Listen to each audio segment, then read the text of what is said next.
नमस्कार, स्वागत है आपका हमारे खास कार्यक्रम सफल किसान में। इस कार्यक्रम में हम हमेशा की तरह से उभरती हुई प्रतिभाओं से आपको रूबरू कराते हैं जो कृषि क्षेत्र में अपना नाम बना रहे हैं। ऐसे ही एक किसान से आज हम आपको मिलवाने जा रहे हैं जो जैविक खेती, बागवानी और पशुपालन साथ साथ कर रहे हैं। तो चलिए इनकी कहानी जानने के लिए रुख करते हैं उत्तर प्रदेश के हरदोई जिले का।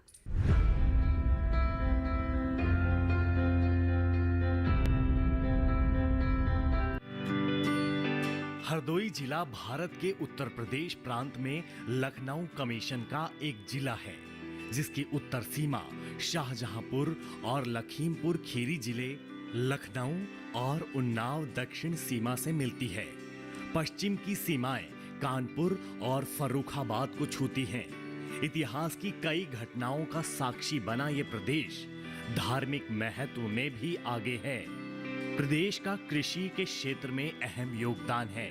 प्रदेश में खरीफ की मुख्य फसल धान, मक्का, बाजरा, उड़द और तिल है।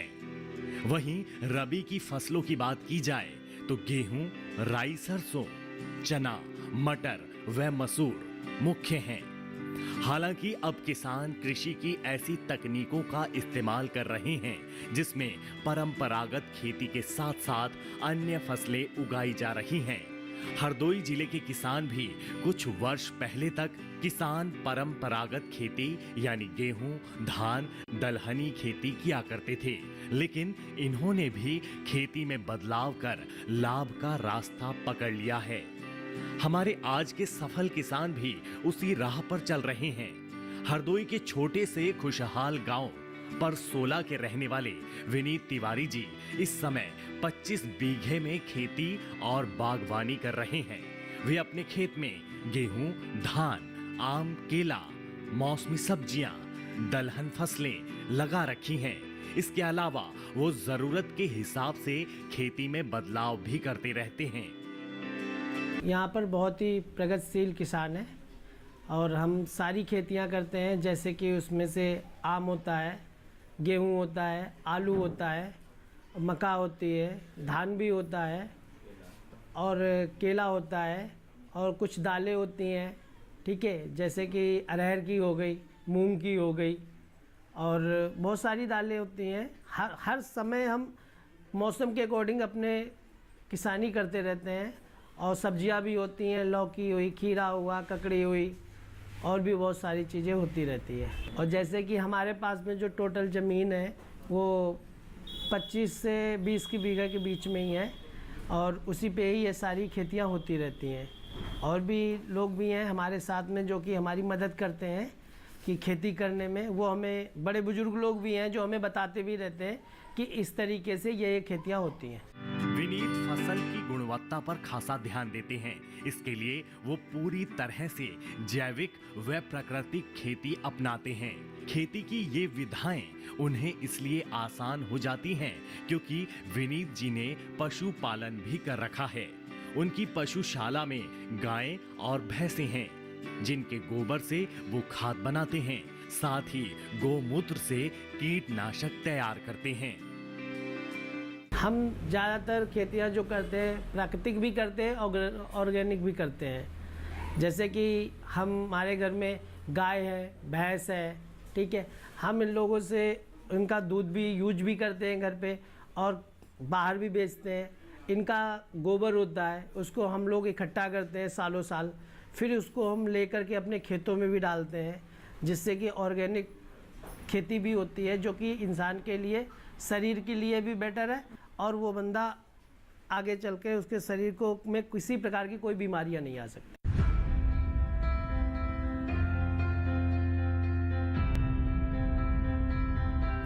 तो आखिर विनीत जी क्यों इतना जैविक खेती को महत्व दे रहे हैं? क्या जैविक खेती से वाकई में खेती की लागत को कम किया जा सकता है? इसे जानने के लिए देखते हैं जैविक खेती से जुड़ी हुई ये रिपोर्ट।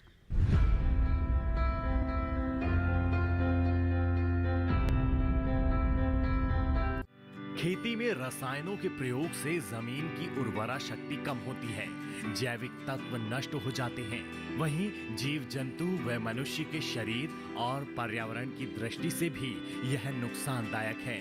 इससे खेती की लागत भी बढ़ रही है। इसलिए जरूरी है कि हम समय रहते इस परिस्थितियों पर विमर्श कर नए विकल्प अपनाए जाएं, जिसमें जैविक व प्राकृतिक खेती ही सबसे कारगर है।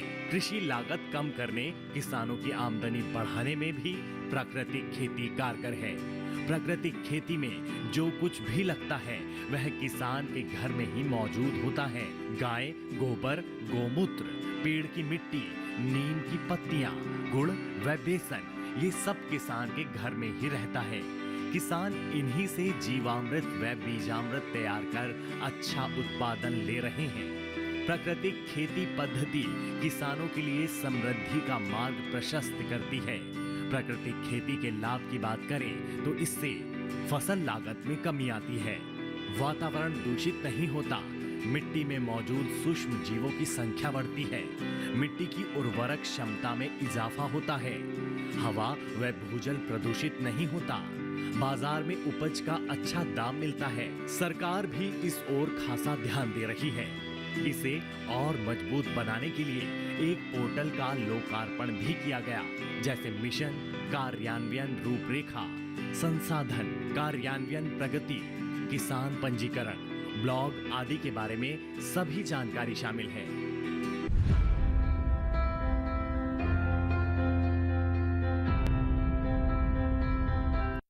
तो चलिए, यहाँ वक्त हो चला है एक छोटे से ब्रेक का।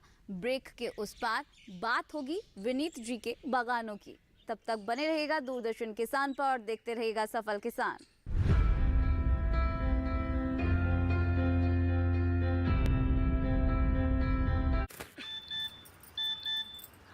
हो गया इंतजाम। किसका? गुड्डी की फीस का। दिखा। 20,000 का लोन तुरंत। पता है कौन दे रहा है, ब्याज कितना है? लोन विनियमित संस्थानों से ही लें और कर्ज उतना जितनी जरूरत, वो भी जांच कर। हो गया इंतजाम। पगार एडवांस में भेजिए। आरबीआई कहता है, सही वित्तीय बर्ताव करे आपका बचाव।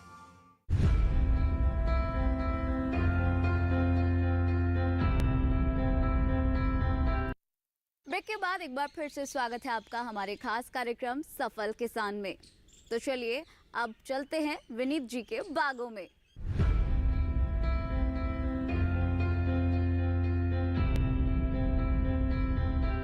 इस समय विनीत जी के बाग में केले के पेड़ फलों से लदे हुए हैं। वो मानते हैं कि पारंपरिक खेती के साथ साथ बागवानी भी बढ़िया मुनाफा दिला सकती है। विनीत जी ने करीब 3 बीघे में केले के बाग लगा रखे हैं। वो बताते हैं कि इनको लगाने में और इनकी देखभाल करने में करीब 75,000 का खर्च आया है। लेकिन मुनाफे की बात करें तो आधी फसल बेचने के बाद भी विनीत जी को करीब 1.5 लाख का फायदा हुआ है, जबकि उनकी बाकी की फसल अभी तैयार हो रही है। आय में इजाफा करने के लिए विनीत एक और तरकीब अपनाते हैं। वो केले के पेड़ों के बीच के स्थान में दलहनी फसलें, अमरूद या फलों की खेती भी कर लेते हैं, जिससे अतिरिक्त आय मिल जाती है और बचे हुए स्थान का सदुपयोग हो जाता है। जैविक तरीके से तैयार इन फसलों का दाम भी बाजार में अच्छा मिल जाता है। मैं बहुत सारी खेतियां करता हूं, जैसे कि केले की, ठीक है, और नींबू है हमारे यहाँ, आलू भी करते हैं, अरहर की दाल भी करते हैं, मूंग की दाल भी करते हैं, बहुत सारी चीज़ें, इसमें अमरूद भी है, सारा कुछ हमने लगा रखा है। और जैसे केला है, केला हम जब करते हैं इसमें कम कॉस्ट में ज़्यादा इनकम हमारी होती है, ठीक है।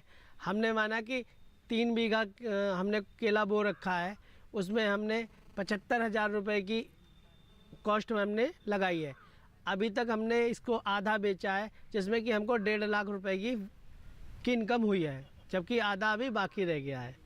और आपको बताना चाहूँगा कि इसके साथ में जैसे केला है, इसके साथ बीच बीच में हम और भी खेतियाँ ले लेते हैं, जैसे दाल हो जाती है हमारी, ठीक है। उसके बाद में हम इसमें फूल भी लगा देते हैं, ठीक है, और गुलाब भी लगा देते हैं, अमरूद भी है साइड में, सारी चीज़ें होती हैं। यानी बारी बारी में जब तक 14 महीने में दूसरी फसल हमारी आती है तब तक हम और भी फसलें यहाँ से ले लेते हैं, जिनसे हमारी इनकम का जो स्रोत है ना बहुत अच्छा रहता है।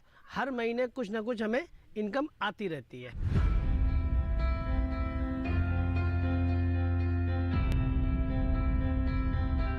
तो जाना आपने कि कैसे बागवानी को विनीत जी ने मुनाफे में बदल दिया। उनकी सफलता के लिए सरकार के प्रयासों का भी हाथ है। कैसे, चलिए जानते हैं।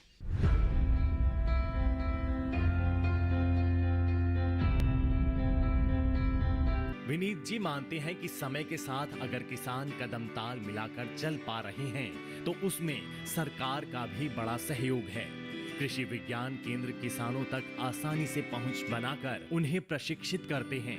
इससे किसान खेती में बेहतर सुधार कर बढ़िया लाभ कमा पा रहे हैं। मौजूदा समय में देश भर में करीब 731 से अधिक कृषि विज्ञान केंद्र हैं जो किसानों को अपनी सेवाएं दे रहे हैं। खेती में उत्पादन व उत्पादकता बढ़े, साथ ही आने वाले कल में खेती के प्रति लोगों का आकर्षण बढ़े, यह बहुत जरूरी है। अन्यथा भविष्य में जो चुनौतियां आएंगी उससे निपटना मुश्किल होगा। इन समस्याओं के समाधान में केवीके अपनी अहम भूमिका निभा रहे हैं। केवीके की सहायता से कम जोत या भूमिहीन किसान भी आत्मनिर्भर होकर अच्छा मुनाफा कमा रहे हैं। यही वजह है कि वर्तमान समय में पढ़े लिखे तबके में भी खेती के प्रति आकर्षण बढ़ रहा है। देश भर में संचालित केवीके में संपर्क कर किसान नवीन जानकारियों के साथ सरकारी योजनाओं का लाभ ले सकते हैं। देश भर के अलग अलग हिस्सों में कार्यरत केवीके समय समय पर लोगों को खेती से जुड़ी जानकारी देने के लिए प्रशिक्षण कार्यक्रम आयोजित करते हैं। इसके अलावा कृषि के क्षेत्र में शामिल होने वाली नई मशीनों का इस्तेमाल कैसे किया जाए, इसकी जानकारी भी किसानों को बखूबी दी जाती है। आज किसान केवीके से न सिर्फ खेती के आधुनिक तरीके सीख रहा है बल्कि उन्नत बीजों का क्रय भी कर सकता है। इतना ही नहीं, अब केवीके किसानों को पौध भी उपलब्ध करा रहा है। हमारे सफल किसान विनीत जी कृषि विशेषज्ञों के साथ साथ गांव के अनुभवी किसानों से भी सलाह लेते हैं।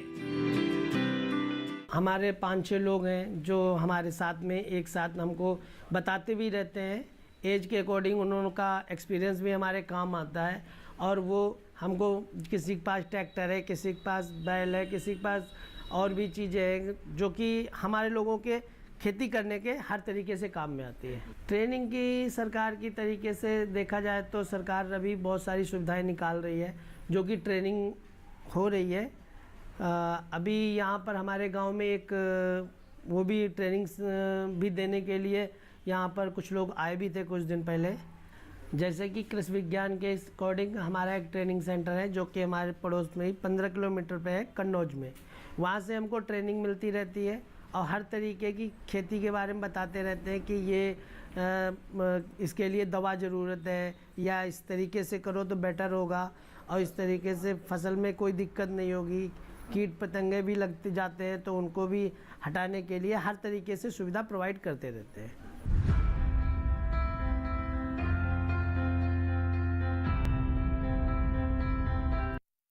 तो विनीत जी खेती और बागवानी के बीच एक समस्या से जूझ रहे थे।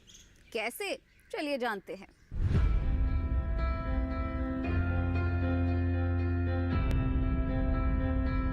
उत्तर प्रदेश में गंगा से लगे गांव में किसान एक समस्या का सामना कर रहे हैं और वो है यहाँ बारिश के मौसम में आने वाली बाढ़ और जल भराव की समस्या।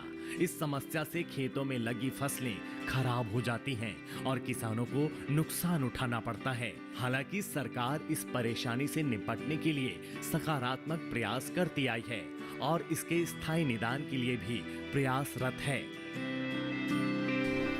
अब जैसे कि ये टाइम जो चल रहा है हमारा, इस टाइम धान का है, ठीक है, और मक्का का है, ठीक है। ये हमारी दो मोस्ट इस टाइम पे जो खेतियाँ होती हैं जो कि हम ले सकते हैं। कुछ खेतियाँ जैसे कि हमारे इस साइड में गंगा जी का किनारा है, ठीक है। गंगा जी के किनारे के कारण हमारी कुछ खेतियाँ होती ही नहीं हैं।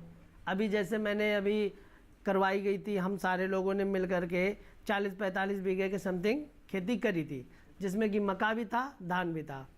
पर प्रकृति के अकॉर्डिंग गंगा जी का ऐसा सैलाब आया कि सारी सारी खेती नष्ट हो गई है।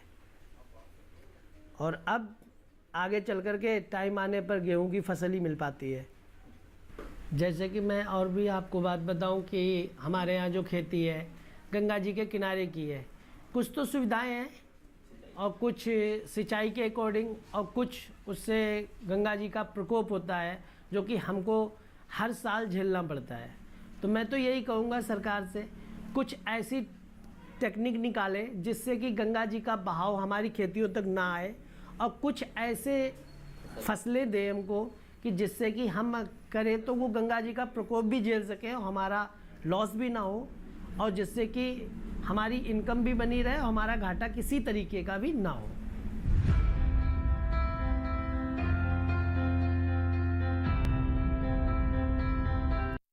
विनीत जी, तोड़ी गई सब्जियों और फसलों को सुरक्षित रखने के लिए एक तकनीक का सहारा लेते हैं। क्या है वो तकनीक, चलिए जानते हैं।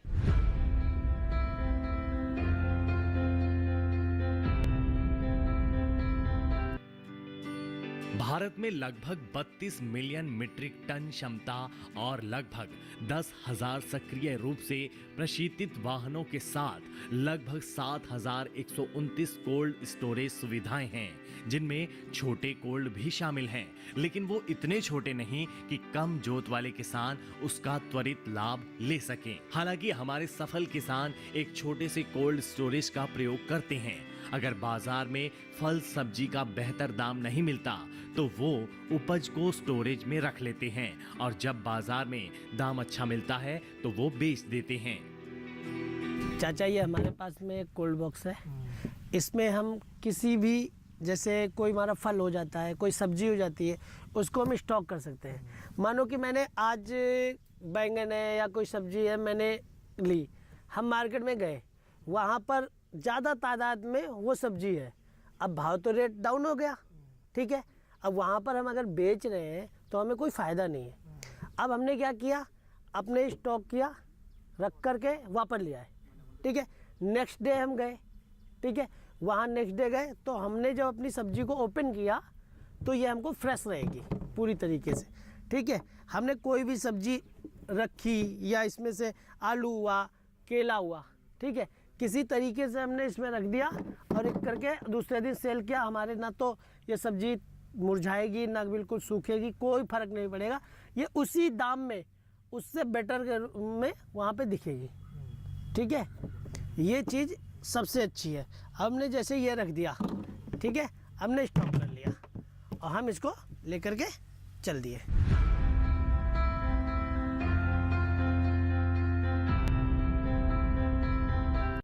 तो चलिए, यहाँ पर एक बार फिर से वक्त हो चला एक छोटे से ब्रेक का। ब्रेक के उस पार जानेंगे विनीत जी युवाओं को क्या सलाह दे रहे हैं। तब तक बने रहेगा दूरदर्शन किसान पर और देखते रहेगा सफल किसान।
ब्रेक के बाद एक बार फिर से स्वागत है आपका हमारे खास कार्यक्रम सफल किसान में। चलिए अब जान लेते हैं कि विनीत जी युवाओं को क्या सलाह दे रहे हैं।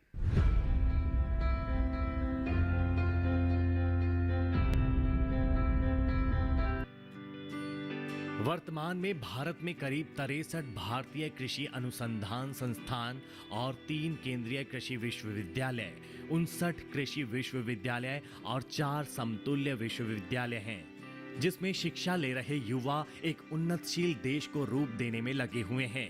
इन्हीं प्रयासों का नतीजा है कि अब खेती के लिए नैनो फर्टिलाइजर से लेकर ड्रोन जैसी तकनीकें इस्तेमाल हो रही हैं। और जैसा कि मैं आपको बताना चाह रहा हूँ कि मैं आजकल सोशल मीडिया पे बहुत ज़्यादा देख रहा हूँ कि लोग वीडियो बना रहे हैं, रील बना रहे हैं। बेरोजगारी, कहीं बेरोजगारी नहीं है।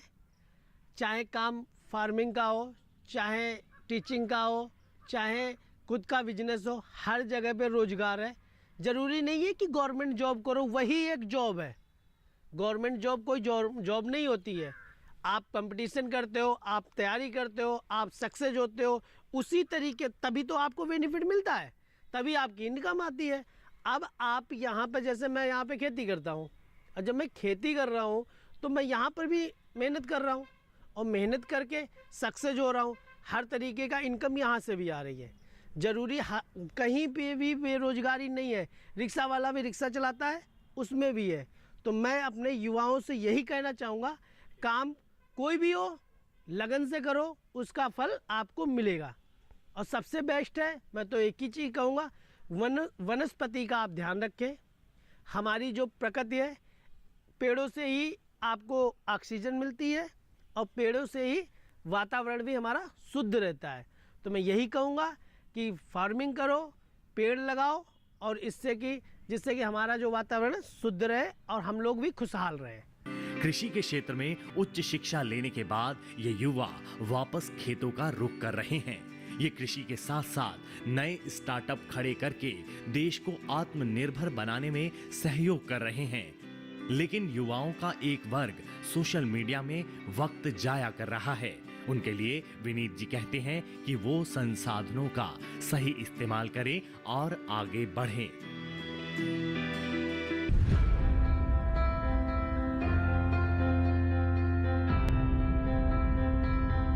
तो देखा आपने खेती में थोड़ा सा बदलाव करके कैसे नया मुकाम हासिल किया जा सकता है और अपने साथ साथ दूसरों के लिए एक प्रेरणा बना जा सकता है।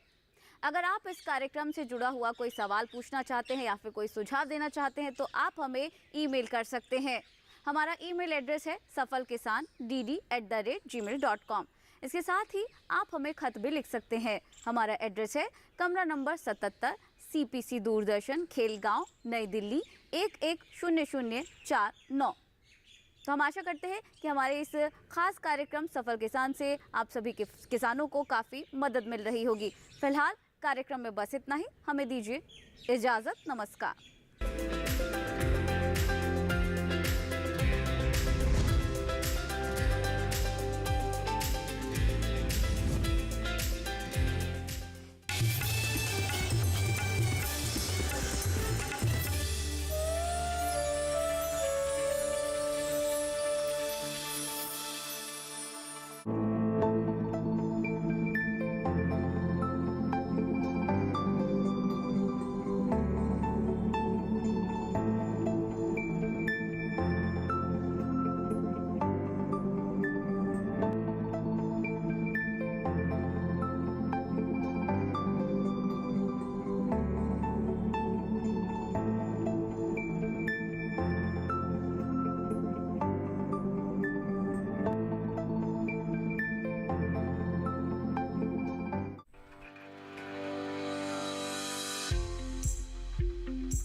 नमस्कार, स्वागत है आप सभी का हमारे प्रोग्राम कृषि स्टार्टअप में। हम आप पहुंचे हैं जालाहಳ್ಳಿ में। हम आप पहुंचे हैं। आपका स्वागत है।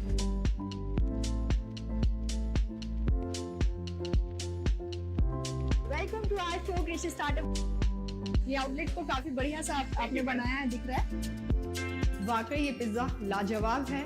देश की आधी आबादी देश की तरक्की में अब पूरा सहयोग कर रही है। अब अगर किसान का बेटा ही खेती बाड़ी से दूर होना शुरू हो जाए तो खेती करेगा कौन? सबसे आसानी तरीका है खेती पे कुछ करना। What service we can do to the society? Struggle से न डरें। मंजिल उन्हीं को मिलती है जिनके सपनों में जान होती है। पंखों से कुछ नहीं होता, हौसलों से उड़ान होती है। कृषि स्टार्टअप देखना न भूले, हर शनिवार रात 9:30 बजे और पुनः प्रसारण सोमवार शाम 4 बजे सिर्फ दूरदर्शन किसान पर।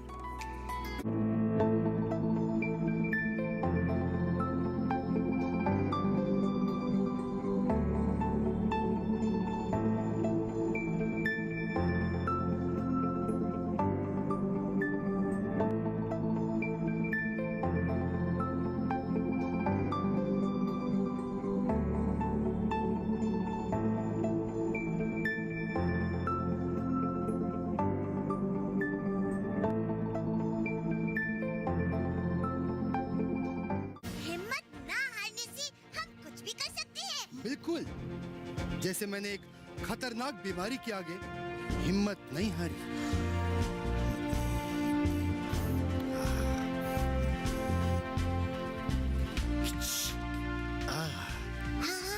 उस वक्त की सेल्फी तो हम सबने देखी है, तब आप घबराए नहीं? थोड़ा बहुत घबराया था, पर फिर हिम्मत जुटाकर बीमारी से लड़ा, उसको हराया और क्रिकेट फील्ड पर वापस आया। अरे वाह! देखिए गली गली सिमसिम प्रतिदिन शाम 4:30 बजे सिर्फ डीडी नेशनल पर। देश का पहला चैनल, देश का अपना चैनल। फ्रीडम फाइटर्स की कहानियां दिखाएंगे दूरदर्शन पर हर रविवार सुबह 11 बजे। क्रिश, ट्रिश और बाल्टी बॉय।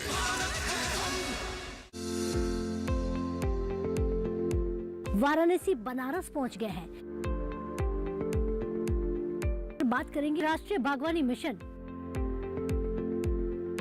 मोदी जी हम लोग के लिए बहुत कुछ किए हैं। सिंचाई के लिए हमने बोरिंग भी करवाई, सोलर पैनल भी लगवाए, सब मोदी जी की कृपा से। तो उस सेंटर ऑफ एक्सीलेंस के माध्यम से भी हम सब्जियों का प्रसंस्करण और मूल्य संवर्धन पे काम कर रहे हैं। जियो की संरक्षित खेती के बारे में बताते हैं कि संरक्षित खेती कैसे करके अपने आय को दुगुना करेंगे। मिट्टी की जांच होती है जिससे कि हम लोग आसानी से उनको करके उनको रिपोर्ट कार्ड देते हैं कि कितनी मात्रा में आपको अगली फसल लेने में कितना देना है। किसान बिना गए, बिना समय का लॉस किए, बिना पैसे का लॉस किए अपनी समस्या का समाधान अपने घर पे ही पा सकते हैं। बनारस से देखिए राष्ट्रीय बागवानी मिशन पर कार्यक्रम चौपाल चर्चा 7 फरवरी बुधवार सुबह 9 बजे।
टीवी के साथ बदलते भारत की शान।